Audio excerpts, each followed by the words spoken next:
Cut through the noise. Unapologetic, unfiltered, and fiercely independent. This is Uncle Hawes, where common sense meets global politics.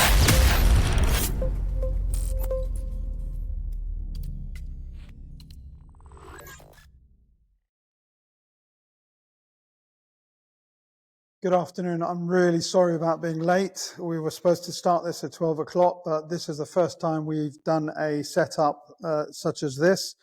And I am Hoz. I've been trying to help the Palestinian cause throughout my life, starting with 2014 when the Operation Core Protective Edge was started by Israel against Gaza, where they killed 525 children, I think, and there was a killing of 2,500 people, and the whole country stood up for Gaza back in 2014. Now, 10 years later, we've ended up with numbers that we can't even begin to imagine. We don't know how many are dead. We know what the official numbers are according to the Gaza Health, the department. The real numbers we won't know until all the rubble has been removed, until we see where and actually we're not going to find out how many people have actually died, because the J bombs, the J dams, and all these other bombs actually vaporize human beings to atoms. That's the kind of level of destruction that the people in Gaza have suffered. So today's episode, this podcast, is about the right of British citizens to be able to demonstrate support for a cause. I don't think there is a greater cause than the cause of the Palestinians at the moment. We are watching a genocide take place in 4K almost every single day from the 11th or 12th of October. All I've seen across every social media platform is the bodies of children, the bodies of women, mangled by bombs, mangled by all sorts of weaponry. It's become an experimental lab for Israel to destroy people. Now, people like myself, we went out and demonstrated, as did every single person you see on this panel here today, came out and demonstrated. What did they demonstrate? They demonstrated to be with the Palestinian people and against the level of violence that's been collectively delivered to a population of 2.2 million Palestinians. Now, let's say 1,000 Hamas people went and attacked the Israeli kibbutzes and whatever else. 2.3 million people didn't. And what we've seen is an air campaign and a ground campaign with huge amounts of power being delivered against civilians. This is a war crime, because this is called collective punishment. Now, who I've got with me today, these three people, all of them have been fighting to demonstrate to stop the genocide. Every single one of them loves the Palestinian people and feels the rage and anger in their heart every time they see a Palestinian child killed, dead, hanging up from a wall with their legs missing because they've been shredded by bombs. They're all in tears, just as are 72% of the British public who do want to see a ceasefire. So I've invited these three people because all three of them have had problems with the Metropolitan Police. The Metropolitan Police is supposed to be there to make sure that the law is not broken. They are there to make sure that every citizen's rights are delivered to them and that they are able to do whatever it is they're allowed to do under the law. These three people have, and I'm going to go through them one at a time. I'm going to introduce each one of them, and they're going to explain to you what's happened to them and why it's happened to them. And I want you to understand that I have the utmost respect for all three of them, because all three of them have been abused by the police state that we've got in place at the moment, and all three of them have not stopped. In fact, it's driven them to further carry on demonstrating, because what they're saying is it's not going to be business as usual. There is no way that this is going to be allowed to continue. They are out there every single day that there is a demonstration. They're almost always saying, sending messages to other people to get them to get to these events. So all three of them have been arrested by the police. And I don't think that I want to live in a country where I demonstrate support for people who are basically suffering the consequences of an Israeli ethnic cleansing of their homeland. I don't think I want to live in a country where the police are taking the side of the people who are genociding. I don't think any of these three people have done anything wrong at any stage. What they've done is completely illegal to do. They should not have been arrested. They should not have been stopped. It is all just intimidation by the police. So without further ado, I'm going to ask them each to introduce themselves because a lot of my audience are from America. So if you can, guys, just tell them who you are so that they can understand, what your name is. And I don't mind who goes first. Just explain what you've gone through so that people can understand what's happened. And then we're going to review each one of you afterwards or at the end. So who would like to go first? Okay, go for it. This is Waseem Yousaf, guys. Waseem I'm not going to be able to show you the video now. I'll let him explain what happened to him and I'll hand it over to you. Thank you. My name's Yousaf. Thank you so much, Foz. So I was peacefully protesting on Friday, the 12th of July in Tower Hamlets around 4:30 p.m. Fundraising, raising awareness about the ongoing genocide in Gaza. And all of a sudden, I was tapped from behind. I turned around, looked, it was a policeman. And within a split second, he kind of grabbed my flagpole and started punching me consistently, a barrage of punches on my face.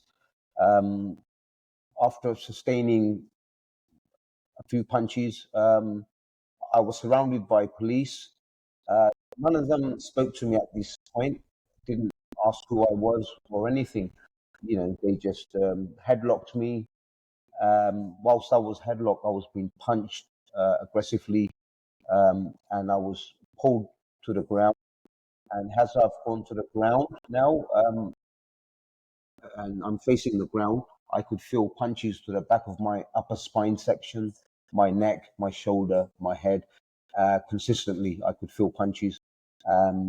It was a frightening experience. I could not understand why this was happening. At the end of the day, I am a UK citizen. I live in UK. I'm a taxpayer. A law-abiding citizen. I work hard.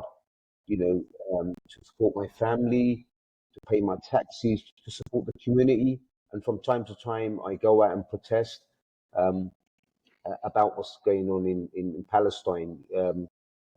Purely for the reason I have no choice now. It's unbearable just to watch the level of destruction and the death toll was happening. It's totally unfair. So I go out consistently and protest. And coming back to, I was beaten up brutally, and then I was arrested by the Metropolitan Police. At the point of arrest, I wasn't told why I was arrested. And I was, after a short while, I was transported to Bethnal Green Police Station, where I was in custody for approximately 12 hours, and released without charge. Which was the least. Can I just stop you? Sure. I just want to say that when he was arrested, the police station was surrounded by hundreds of other Palestinian demonstrators who came out in support of him. And there's a viral video that's gone out of the incident. And the way he's described it is, he is literally facing in this direction.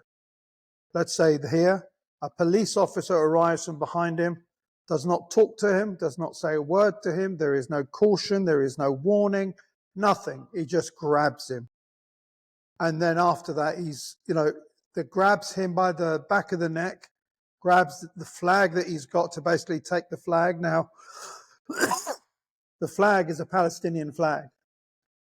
It seems to, what's the word, irritate certain police officers that there's a Palestinian flag flying around. And as he described, he was basically thrown to the floor, and then 5 or 6 police officers, and there was blows raining in. Blows were raining in into the back of his head, body, from what we saw. And I don't know if he felt it or not, but it's not what the police should be doing. 2 of them can easily, 3 of them can just turn around and say to him, listen, you need to stop. They did no such thing.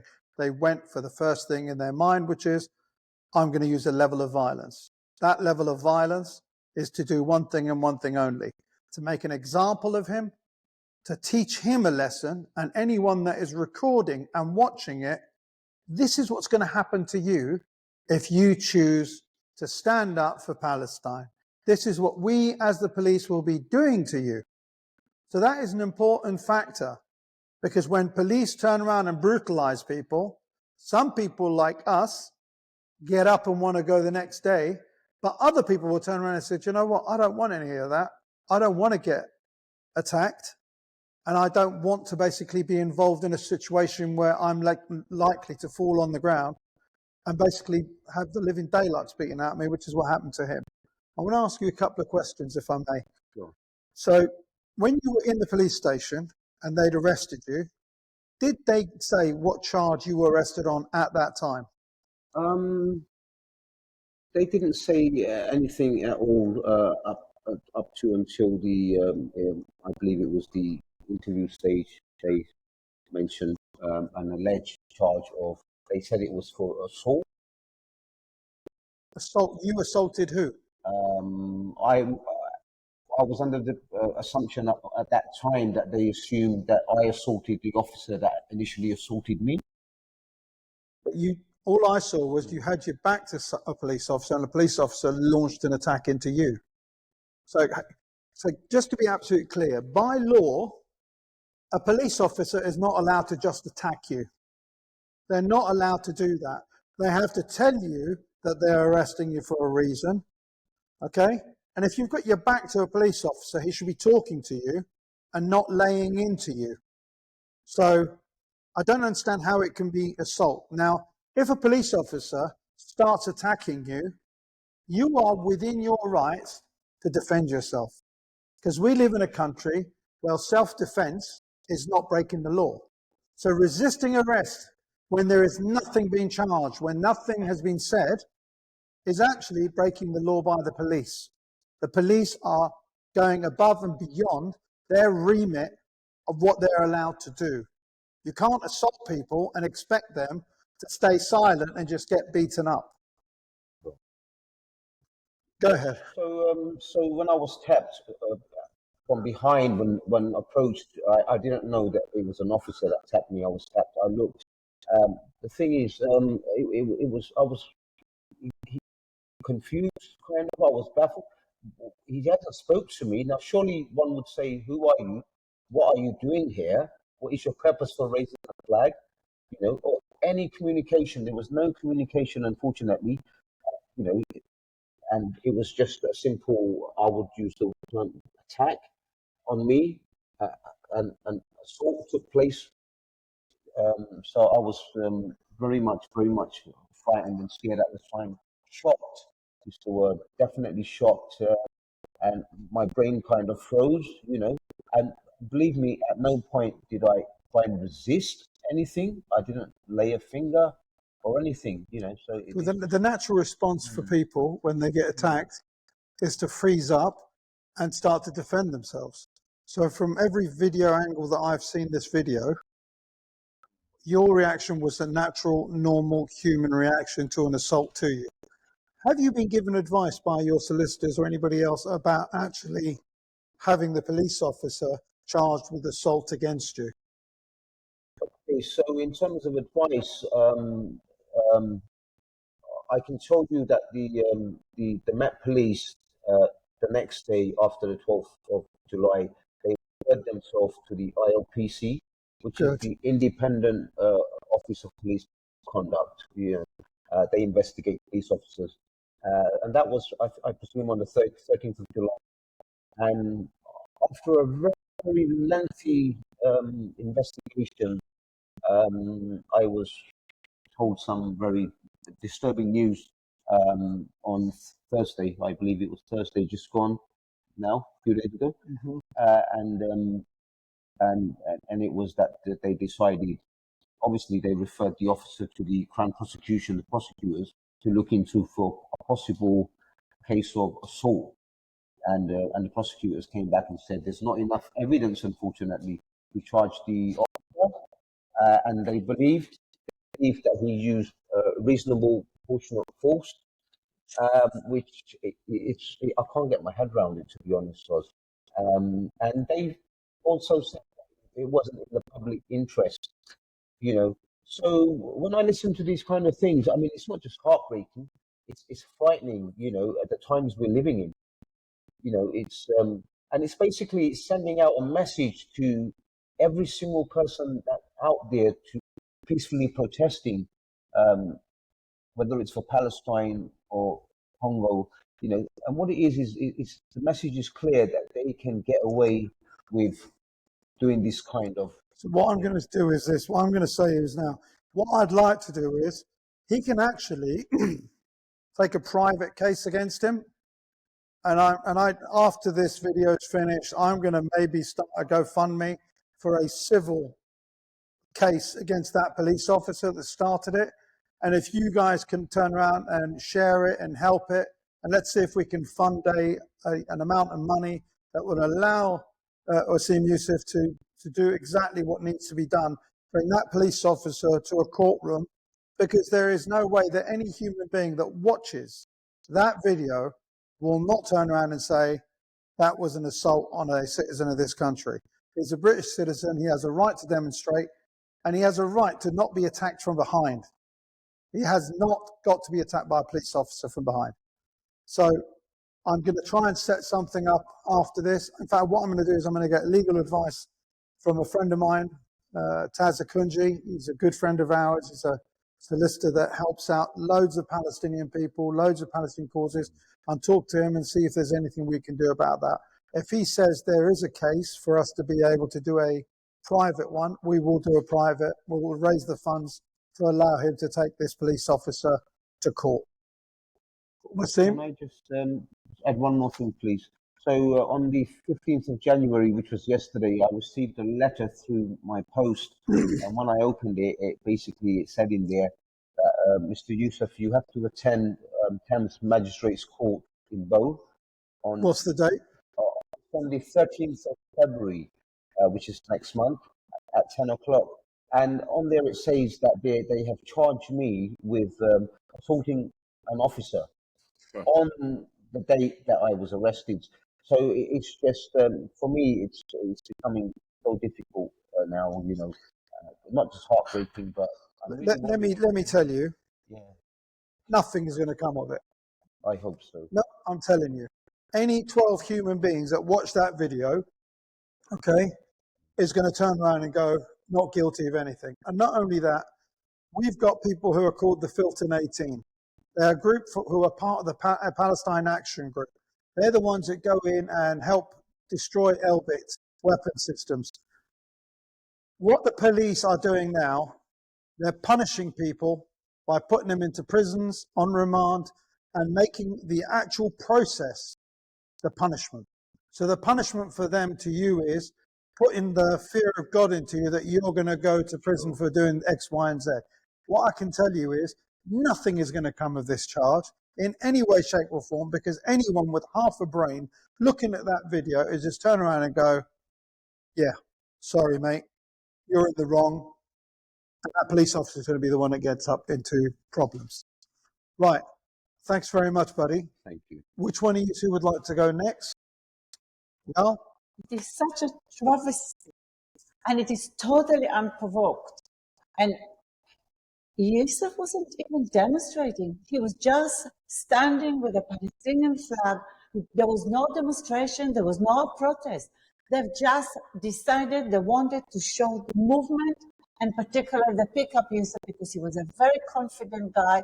He used to go with very happy with the Palestinian flag, proudly waving the Palestinian flag. He was in no way, in any way, they had any pretext, any excuse to attack him. It's an extreme travesty, and you're absolutely right what you said, that it is just to build that all of us. And I don't think it was a coincidence that it was hardly a week after Starmer became a communist. My view is that Starmer sent a signal to the police, attack you, and because it's also at the same time there was attack on the student SOS encampment. There was also immediately a change of in Palestine Action. I have my badge, join Palestine Action today. That they changed the charges against one of the co-founder of Palestine Action into under-terrorism. The oppression actually went not. They actually intensified the oppression. Yeah, I know exactly what you're talking about, and we did notice when the government changed from the Tory government before the 4th of July to the 12th of July when this incident took place, there seemed to be a ratcheting up of the noise against the Palestinian demonstrators and activists, and it is a worrying thing that the police can so easily be manipulated or told to do this on behalf of the state. And that state, we all know, just like in America at the moment, we all know that the state does want to help Israel. They're always, at the end of the day, I just want to say that Yael, by the way, is a Jew. Yeah? So when people turn around and say, like, oh, you guys are all anti-Semitic, this, that, and the other, the greatest champions for us, okay, are the people in Gaza that are fighting. They're the greatest champions. But the people that allow us to go on demonstrations without being called anti-Semites, yeah, are the Jewish people. When Jewish people stand in solidarity with us demonstrating, it takes away this, like, it defangs this wolf of anti-Semitism that is always out there. Yeah? So, Yael, please tell me what happened to you. What was your interaction with the police? What did you suffer, basically? And what was the reasons you were arrested? And how was your treatment by the police? Because I need people to understand that it's not all exactly the same. It's a police attack from every direction. Legally speaking, I was twice arrested for exactly the same thing. I was arrested on the 4th of November 2023 for having a poster in which I wrote Nazi Israel. Nazi Israel. Nazi Israel. Yeah, they are. I said that it is. I said that wisely. And in brackets, I wrote where I was born. I'm Israeli. And the police came. They demanded that I take the poster off me, and I refused. I said to them, "You can arrest me. There's no way it's coming off." And indeed, they arrested me. I didn't actually know. I still don't really know what exactly I was arrested for. I don't even officially. I don't know. But even when I was released, there was no paperwork that has any meaning. So I'm still in the where I was officially arrested. But I believe they said some word about a hate. So it's a hate crime to call Israelis Nazis. Is that what they said? All I heard is the word hate, and all I know is my poster had Nazi Israel. It also had reference that my family were terminated. Some of my family were terminated. So you're from a Holocaust family? Yes. Which is why I am so committed to Palestine, because I know what Holocaust is. And actually, when I was arrested in November 2023, I did say is a Holocaust in Gaza. I was so furious that they dare to demand that I take the poster. that because there was a Holocaust in Gaza, and I did say that to them because for me it's a Holocaust in Gaza. You see, I went to I managed to sneak into Gaza through Egypt in 2008, and during that short visit, and that was before the horrendous attack, which was at the end of that year. 2008. But in January 2008, my conclusion was that Israel was going to do a genocide to Gaza. Mm. And so since January 2008, I am all my life is about how to stop this genocide. So when that full-scale genocide, because obviously the 2014 you mentioned, was horrendous attack. There was on the 1st of August 2014, they used one of those massive bombs in Rafah. And you couldn't get to the people. That's what happened with those bombs. You can't count the people because you don't know who's buried there. You can't reach them. And so for me, since January 2008, there is a Holocaust that is going to happen. So when this extreme genocide started, and I went already to the protest on the 9th of October 2023, because so when they arrested me less than a month later, for me it was a genocide, and what I'm trying to stop is a genocide, and it is a genocide. I just wanted to say that I'm grateful for you sharing that, and I didn't know that you'd been in there in 2008, and that just shows a level of commitment, because you've come from a family that is being Holocausted. Your family back in Poland, or it wasn't Germany, that would basically suffer the consequences. And it's good to see people like yourself doing this, because it shows that the level of humanity that some people have and the detachment some other people have. I know so many people who are cheerleading what's happening in Gaza and are happy for it to happen. And yet on the other side, we've got people like yourself who do what you do. I don't know the exact law because I'm not a lawyer or a solicitor, but I applaud you for what you've done. And I applaud the fact that you were unwilling to just remove it because they told you to. So at the end of my detention, which they were extremely hostile to me during that detention, the policewoman who arrested me, she yanked my arm when she How long were you in detention for? As close as they could do, 24 hours. 24 hours, okay. And at the end of it, they gave me back the evidence of my crime. So they gave me back my poster with Nazi Israel. I put it back on outside the station. Yes. And I shouted from the river to the sea, Palestine will be free. Because at that time, we're talking about 2023, the police tried to stop us saying that. Yes, I remember. So, was there a crowd of people waiting for you outside? Yeah, that's the good thing about our people. You come into a police station, there are people waiting for you outside. They do not let it go quiet for the police. It's so important that solidarity. There was even more solidarity when I was arrested just under 2 weeks ago. So what happened there? What was the situation? I was invited to be the speaker at the weekly protest against calling to kick out the Israeli ambassador, the ambassador of Nazi Israel. Right.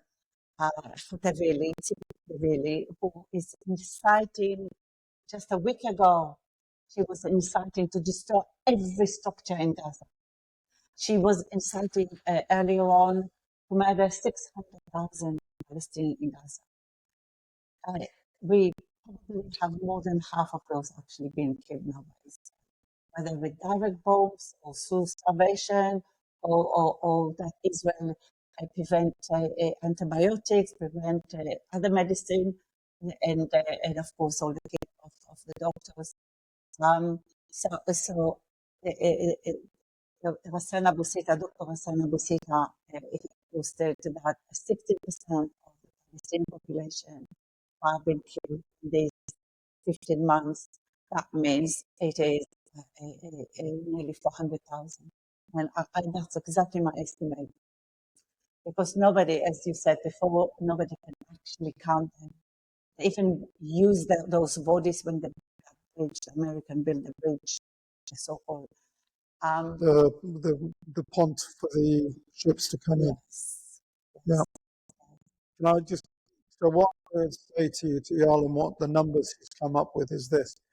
There is a Lancet report that's been done. That Lancet report said that you can equate the numbers of dead, actual dead, and what you do is you add that to a multiplier of 4. So for instance, if we had 40,000 dead, it would be the 40,000 plus 4 times 4 to make it 200,000. That means there's 200,000 people that have died from starvation, medication, lack of food, lack of everything. So that is a Lancet, which is a scientific journal, and they know what they're talking about. The death toll at the moment stands at about 68,000. So with 68,000 is the number that I've heard, around 60,000. That would make it nearly 5 times that, 350,000 people. This is going by the metrics of the Lancet. So you are right. And 350,000 people out of 2.3 million. That means the population of Gaza is most probably now under 2 million people. And in a period of 450 days, they've managed to kill 350,000 people. I don't know how many thousand that is or 100 it is per day, but it's a horrendous amount of people that have died at the hands of a operation to try and cleanse Gaza. That was the aim. The aim is to maximize the number of deaths, and especially the targeted children. They really target the children, they target the babies, they target the pregnant women, because they want to destroy the future. It's really the most brutal genocide. It's the most brutal ethnic cleansing. And I'm pleased to know that, I'm pleased that Israel felt with its main aim was to have Gaza empty of Palestinians. That was the aim. Actually, there is a document which was initially published in Hebrew by the Israeli government, and later it was set to English. The date of that document is the 13th of October, 2023. Wow. And in it, they're actually saying the plan was to force the Palestinians into the Sinai Desert. Yes. Wow. And that the role of the West, that is really significant, the role of the West, and we see that the West did play that role. The role of the West would be, that's in document in 13 October 2023, that they will have to make sure that the reputation of Israel is not going to be damaged. This is how cynical they were. And indeed, the Western media, the corporate media, they're absolutely, of course, including the BBC, they are absolutely, completely complicit.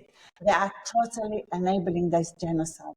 They were hiding the facts of the genocide. They were just allowing the Israeli Zionist propaganda, pack of lies, incitement, no evidence. Absolutely. And where there is evidence, we're not talking about the massive, systematic rape of prisoners in Sde Teman near Beersheba. They're not talking about that. They're not talking about the gang rapes there. They're not talking about the execution of doctors, the assassination of doctors, the assassination, even yesterday, they assassinated a journalist in Gaza, the Israel. They're not talking about that. And they are totally complicit, not to mention, of course, the government. And it's every level of authority in the UK, whether it is head of universities, there's head of hospitals. It's almost at that top level, almost all of them complicit. They were silencing and threatening medical staff if they speak out.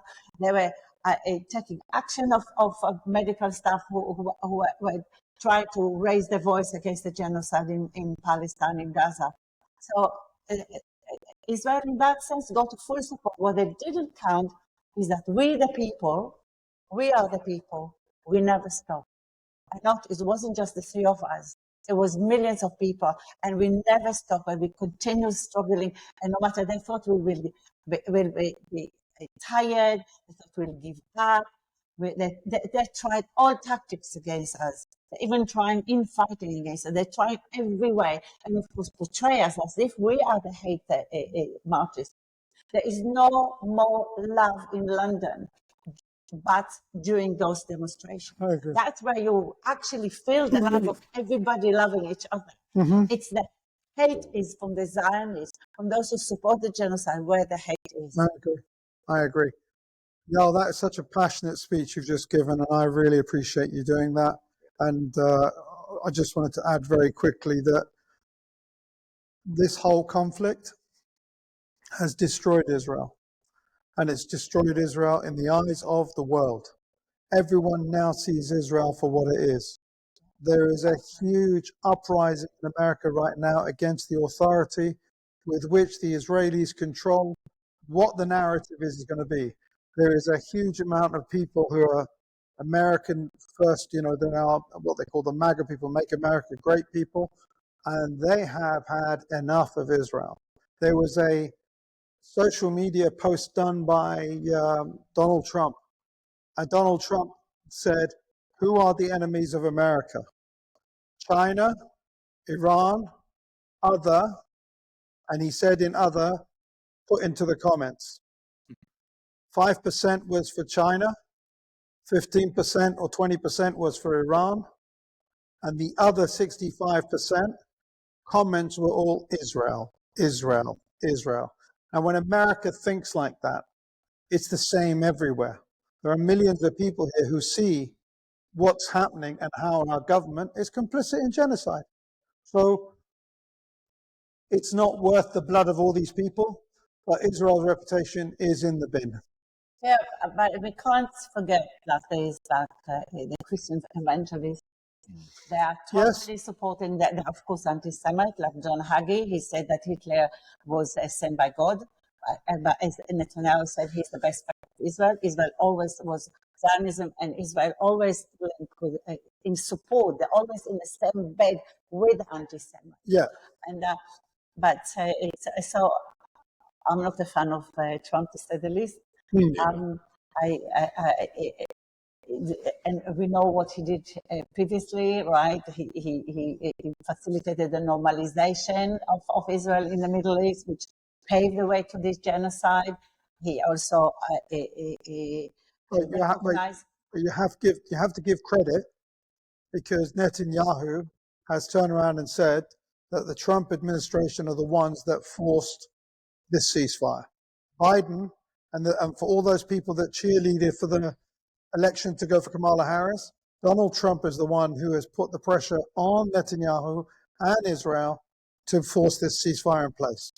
Totally true. Yeah. If Kamala Harris had she won the election, there would have not been a ceasefire. There would have been no ceasefire. Israel would have been paid and armed and having the political support to continue to exterminate the Palestinians. Exactly. Because that's what Israel wanted to do, that no Palestinian will survive. Yes, that they I agree. really want not just maximize, to allow no Palestinian alive.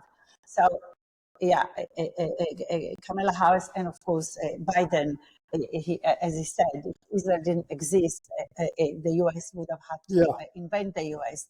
And they gave full support, full arming of Israel. There was absolutely no way they wanted to stop this genocide. But on the other hand, it just proved what all of us knew, that at the drop of a pen, the U.S. could stop the genocide. All they had to do is to tell Netanyahu, you have to. And it's done now. The Palestinian, including Sinwar, they had agreed ages back for a ceasefire. This very same ceasefire was agreed 8 months ago. And there is nothing different about it. It was something that the Hamas agreed to 8 months ago. Right, I need to move on to my brother Air.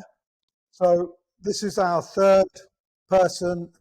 His name, I'm not going to say his name is Air, who has been, every time there is an event that takes place in London, I get a text message either on my phone in WhatsApp or what's it called in messages in Twitter with the link for Hoz is an event this time. Hoz is an event. This guy is like a machine that is out there demonstrating and trying to galvanize everyone who's got spare time to come to Downing Street and do what's got to be done. Okay, so can you tell us a little bit what happened to you and what was your interaction with the police? Well, of recently, I was attacked by an officer in a McDonald's in Birmingham. But I've been harassed my whole life by police, no different to any other person of my ethnicity, really. So my interactions with the police growing up was kind of, I didn't really like them because of how they were in the past in my father's years of growing up. Where was that? Northwest London. Northwest London, what, Yeah. Harlesden, that way? Yeah. So Okay. like, my father's family was from that side of town, and in those days when my dad was, they didn't have stop and search. I forgot what it was called, but it was like stop and arrest, basically. Stop black people and the Yeah. rest, yeah. And then also Irish, funny enough, because I Irish and black. originally grew up in Kilburn. So Right. there's a lot of Caribbean, a lot of blacks and Irish living amongst each other in the same kind of estates. So there was a lot of solidarity with Irish people and blacks back in the day. I don't feel like it stayed as consistent as time went on, because not all Irish people I knew were pro-Palestinian. I know Irish people who support Palestine. 1,000,000% they do. I've met so many that I also don't, that I've gone to school with, still on my social media, not saying anything about Palestine. But of recent years, the worst attack I actually had wasn't even at a protest. It was while I was working in Reading. I was attacked by two people on the street. One of them called the police, and when the police turned up, he called back up. Two vans pulled up, 20 officers came out, and I was the same way that Brother Waseem was attacked. I was attacked by 20 officers. And unfortunately, there was no one to catch the video, so I did having to go to court, and they charged me with assaulting two people that actually assaulted me. At that time, I was working in the security industry. In fact, I was working on the last two series of X Factor. I ended up losing my job because I got wrongfully convicted of assault, and it couldn't have been proven other than my word. Although the two people that attacked me gave completely two different conflicting accounts of what Right, I happened. want to get back on topic, and the topic is your activism, what happened with the police, because I've got a nickname for you. Can I say it? Yeah, go ahead.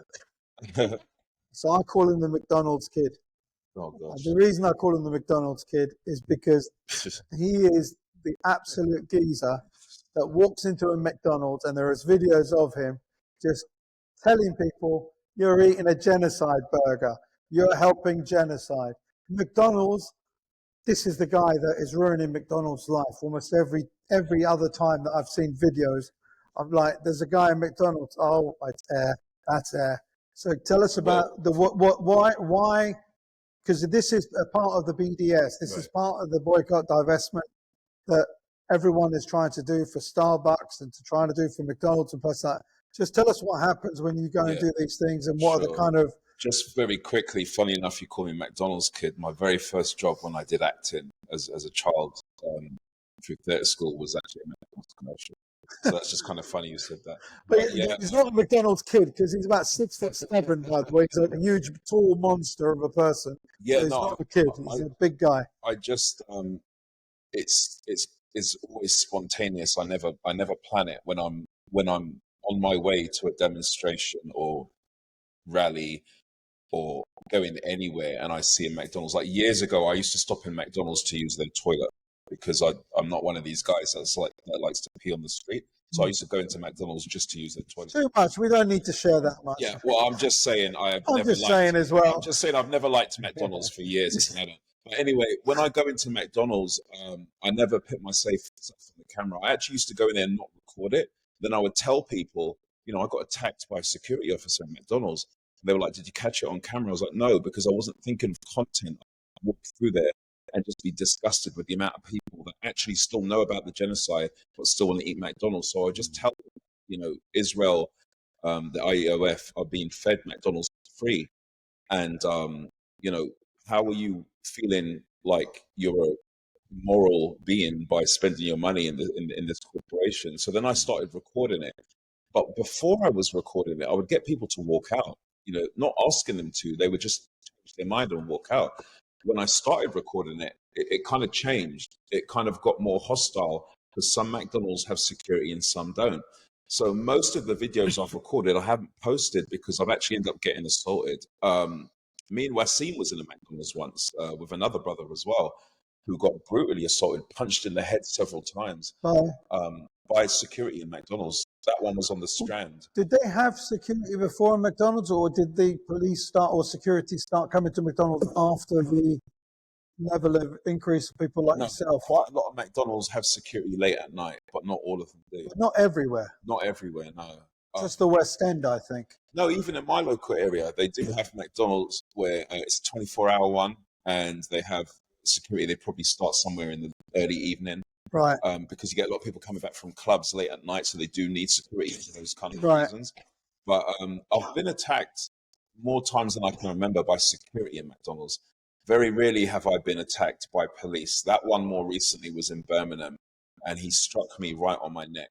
What can you just step us through? What did you do, and why did the police intervene? Yeah, because so I don't think if you go into a restaurant and say stop eating this genocide food, you're not actually breaking the law. Yeah, no, I know, and I was advised by several people, you know, be careful when you do it because, you know, a black man going into McDonald's, unlike some of the other demonstrators, they're more likely to target you, which I'm fully aware of. But on this occasion, we demonstrated from one side of Birmingham through to the city centre, and when we got to where the McDonald's were, we all chanted boycott McDonald's outside. I had no intentions of going inside, but then I saw volunteers going inside, and then I saw one of my fellow comrades go inside. So I just followed to back him up, and we were using. What do you mean the volunteers? What, from the Palestine demonstrators went inside to do what? I'm not sure, but when I saw someone that I'm very familiar with go inside that I've boycotted McDonald's with as a group, I decided to go in solidarity with him. It ended up being that I was the only person that was assaulted by the police officer. And I just want to add, for context purposes, it was an Asian police officer, a Muslim, that actually attacked me on the neck. And because I've already got pre-existing issues on my spine, most people would be unaware of that. And it actually caused me to have spasms throughout my spine and my neck, and further down the bottom of my spine where I've got disc damage in my L4 and L5. So how's that affecting you now?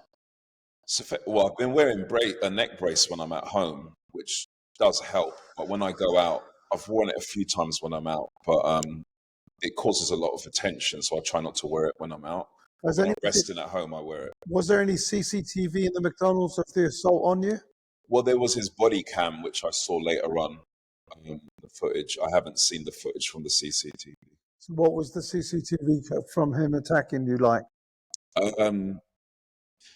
You can see partially of what he did, but it doesn't show everything because it's from his view as opposed from up above. And you're up above, aren't you? How tall are you? 6'2". Right.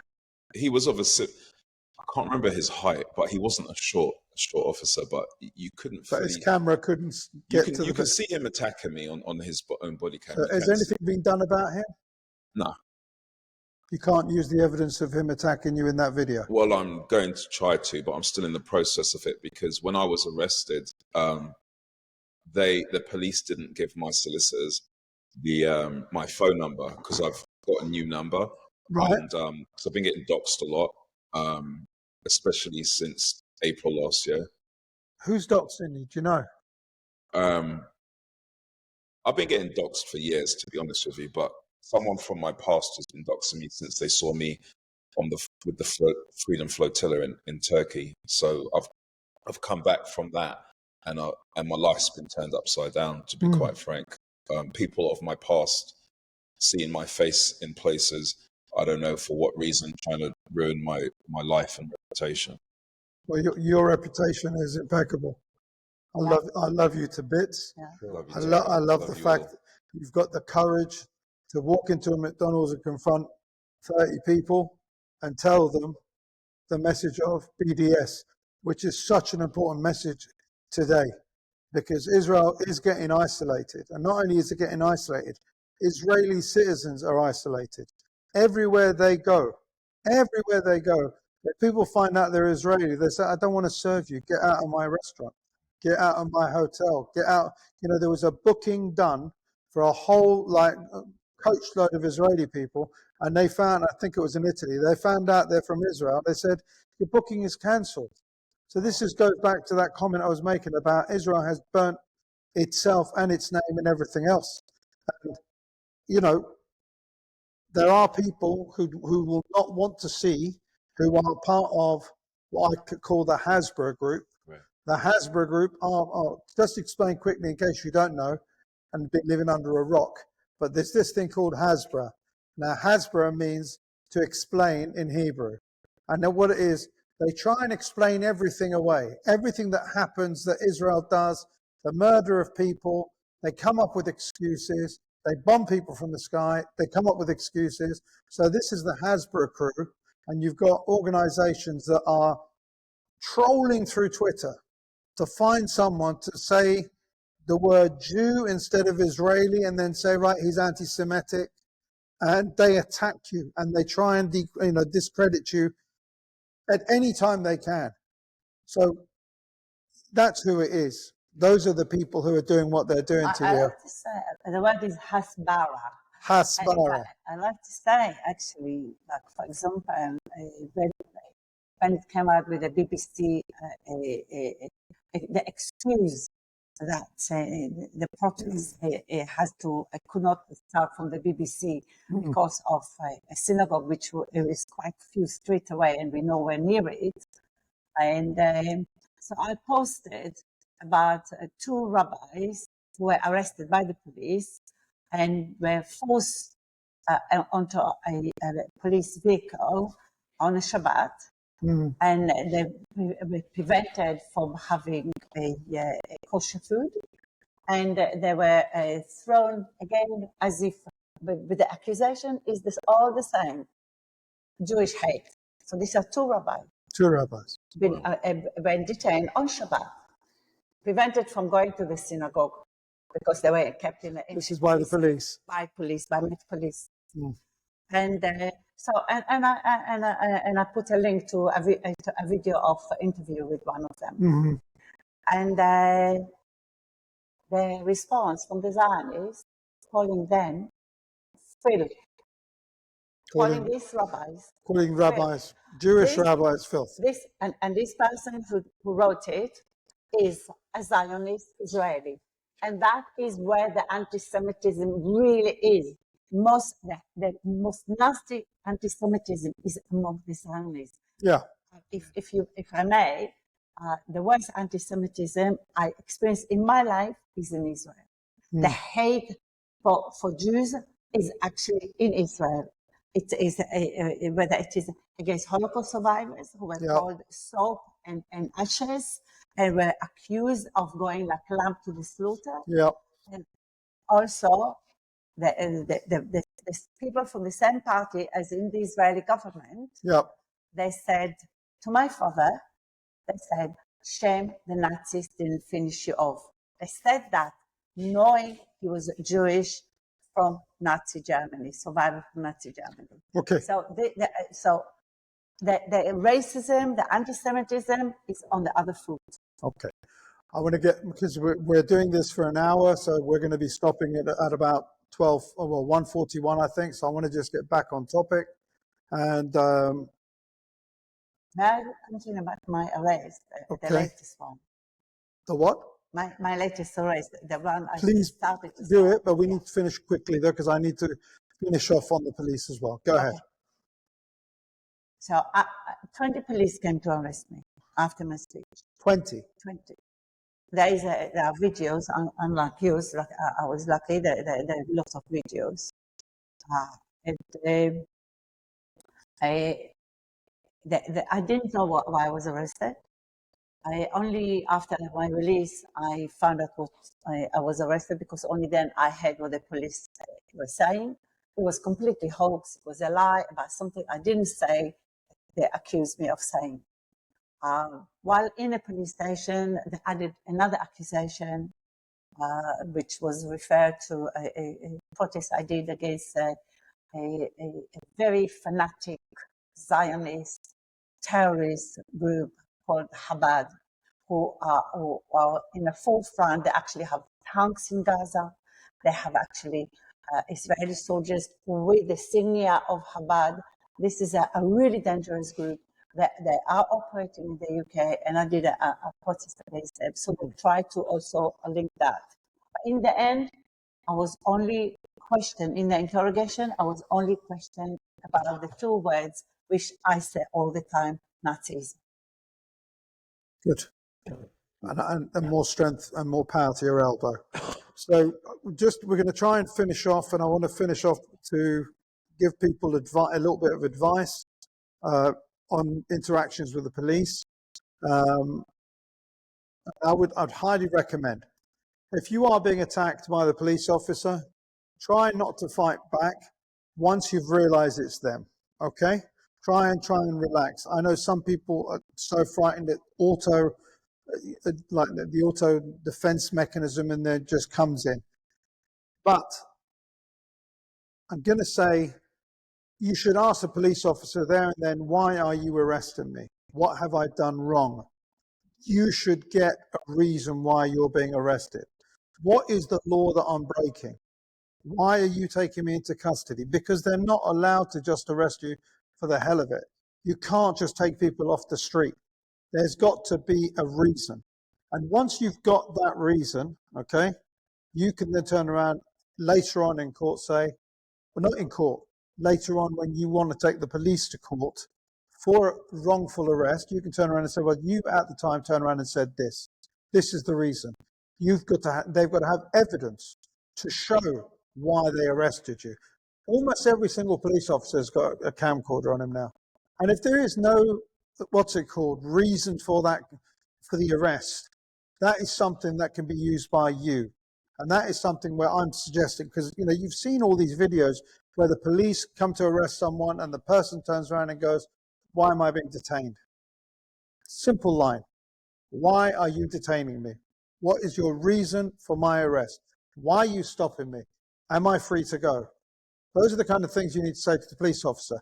Because if they don't have a reason to detain you, they can't detain you. And if they try and detain you, say, I want to speak to your supervisor. Really simple lines. Well, am I being detained? Can I speak to your supervisor? And if they ignore that and carry on attacking you, then you've got a good chance of turning around and having something done to that police officer. And what's got to happen is that police officers need to be made an example of while they're doing these things to you. Absolutely. Absolutely. And when that happens, they'll think twice. Now, in America, the police have become educated with the sense that members of the public have certain civil rights, and you can't just breach them. And unless people force that on them, force that sort of education on the police are going to think they can do what they want. So it's really simple. Am I being detained? I want to speak to your supervisor. Why are you arresting me? Those 3 lines, and those are the 3 things that you need to use with the police officers. And hopefully that will try and get them to stop. It's not going to help in your case because 20 police officers came to your house and they had a charge for you.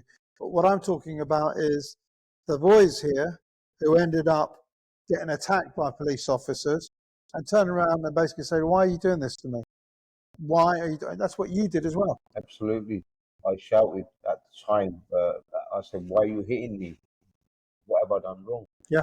But they didn't talk to me, unfortunately. They just were fixated on just laying a barrage of punches on me. Brutalizing you. Without communication. No, it is great advice that you're saying, Hos, but unfortunately, a lot of the times when it happens, especially with people that say the advice that you've given, because we know our rights, they just go full in savage. So, but it's great advice for those that don't know. What I'm saying to you is, as soon as a police officer loses his job because a case is done against him, and people learn that, and literally, if you look at TikTok, if you look at YouTube, there are videos where the guy is not opening the window to his car, telling the police officer, "Why am I being detained? Why are you stopping me?" And the police officers that have detained them, that have smashed the windows in, guess what? They've been arrested, they've been sent to prison, and they've lost their jobs. Now, the same thing needs to happen here, No, you're right. because if it doesn't happen here, then they are within their mental rights to continue in that pathway. But what's happened to Waseem is something that we definitely 100% should take into a private, case against the police officer and against the Metropolitan Police themselves as well. And so I am definitely going to be needing people to, once I've got the legal advice on whether we stand a chance of being able to prosecute that main police officer who attacked him from behind, punching him repeatedly while he's trying to grab him by the throat, while he's got him on the floor, throwing haymakers into someone who's already on the floor with 3 other officers holding him down. This guy is just going, look, I'm an opportunity to just keep punching someone. No, you can't do that as a police officer. The guy's been restrained. He's on the floor. He's not moving. Why are you punching him? The only reason you're punching him is because you want to be violent to someone? Well, you can't do that as a police officer. You shouldn't be a police officer.